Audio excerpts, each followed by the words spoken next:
कृष्ण कहते हैं, सत्य का मार्ग आसान नहीं होता।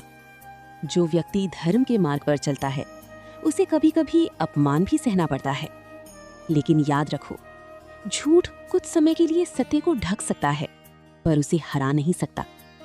और जब एक सच्चा भक्त भगवान को पुकारता है तो स्वयं देवता उसकी सहायता के लिए आते हैं। नमस्कार दर्शकों, आप देख रहे हैं भक्ति की कहानियां, जहां कथा नहीं अनुभव होता है। आज की कहानी शिव पुराण की एक ऐसी अद्भुत कथा है जिसमें ईर्ष्या ने धर्मात्मा ऋषि को अपराधी बना दिया। एक झूठे आरोप ने पूरे आश्रम को हिला दिया और एक सच्चे भक्त की तपस्या ने स्वर्ग से गंगा को पृथ्वी पर उतरने के लिए विवश कर दिया। आज की कथा है गौतम ऋषि और त्र्यंबकेश्वर ज्योतिर्लिंग की स्थापना की। भयंकर अकाल। बहुत समय पहले ब्रह्मगिरी पर्वत के आसपास एक भयंकर अकाल पड़ा। वर्षों तक वर्षा नहीं हुई, नदियां सूख गईं, तालाब खाली हो गए, पशु पक्षी मरने लगे और लोग भूख प्यास से तड़पने लगे। चारों ओर केवल निराशा थी। लेकिन उसी क्षेत्र में रहती थी महान तपस्वी गौतम ऋषि और उनकी धर्मपत्नी अहिल्या। दोनों का जीवन धर्म, सेवा और तपस्या को समर्पित था। वरुण देव की आराधना। जब गौतम ऋषि ने लोगों का दुख देखा तो उनका हृदय द्रवित हो उठा। उन्होंने सोचा, यदि मैं केवल अपने परिवार का पेट भरूं तो ये धर्म नहीं। और फिर उन्होंने वरुण देव की कठोर तपस्या शुरू कर दी। महीनों तक उन्होंने उपवास किया, जप किया और अंततः वरुण देव प्रसन्न हुए। उन्होंने कहा, हे गौतम, मैं पूरे क्षेत्र में वर्षा नहीं कर सकता, लेकिन मैं तुम्हें एक ऐसा दिव्य जलकुंड देता हूँ जो कभी नहीं सूखेगा। आश्रम बना जीवन का केंद्र। कुछ ही दिनों में गौतम ऋषि के आश्रम में जल और अन्न की कमी समाप्त हो गई। खेत हरी भरी हो गए, अनाज लहलहाने लगा। अब दूर दूर से लोग उनके आश्रम में आने लगे। भूखों को भोजन मिलता, प्यासों को जल मिलता और सभी की सेवा की जाती। धीरे धीरे गौतम ऋषि की ख्याति पूरे क्षेत्र में फैल गई। ईर्ष्या का जन्म। लेकिन जहाँ सम्मान होता है वहाँ कभी कभी ईर्ष्या भी जन्म लेती है। कुछ ऋषियों को गौतम ऋषि की बढ़ती प्रतिष्ठा पसंद नहीं आई। वे सोचने लगे, सभी लोग गौतम का सम्मान करते हैं, हमारा नहीं। धीरे धीरे उनके मन में द्वेष भर गया। षड्यंत्र। एक दिन उन्होंने एक योजना बनाई। उन्होंने भगवान गणेश की आराधना की। कथा के अनुसार उन्होंने एक मायावी गाय उत्पन्न करने का उपाय प्राप्त किया। एक सुबह वो गाय गौतम ऋषि के खेत में घुस गई। गौतम ऋषि उसे हटाने के लिए घास का एक छोटा सा तिनका लेकर आगे बढ़े।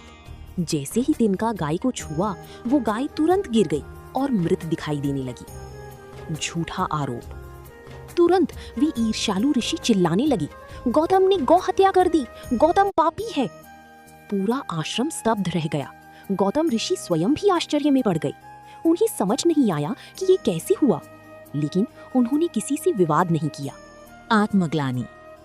गौतम ऋषि बोले, यदि मुझसे कोई पाप हुआ है तो मैं उसका प्रायश्चित करूंगा।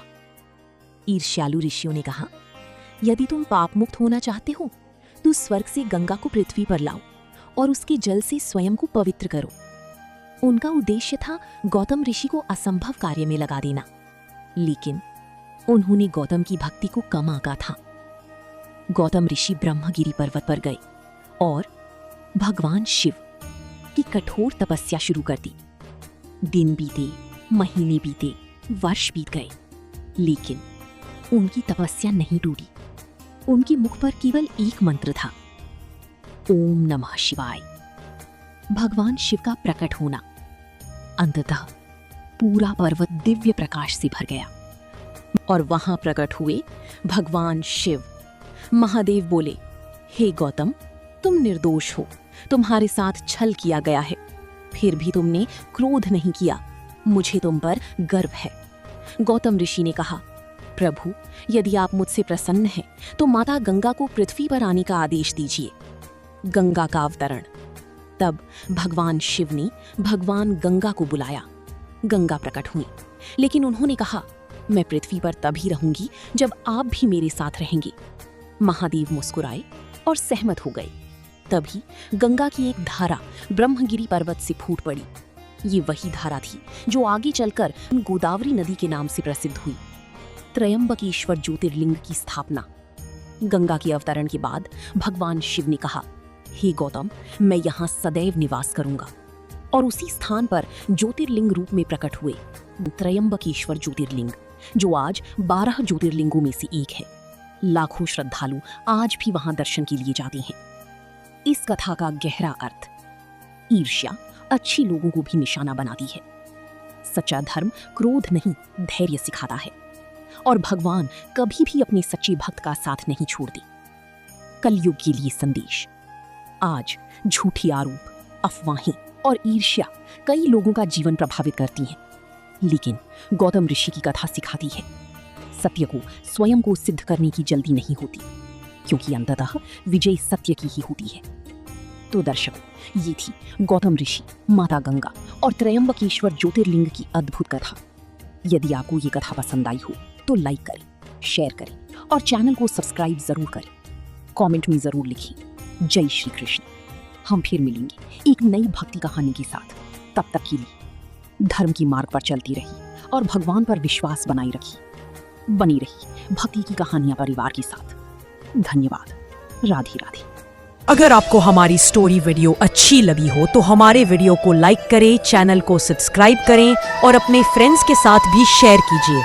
और कमेंट में बताइए कि कैसी लगी आपको ये स्टोरी। धन्यवाद।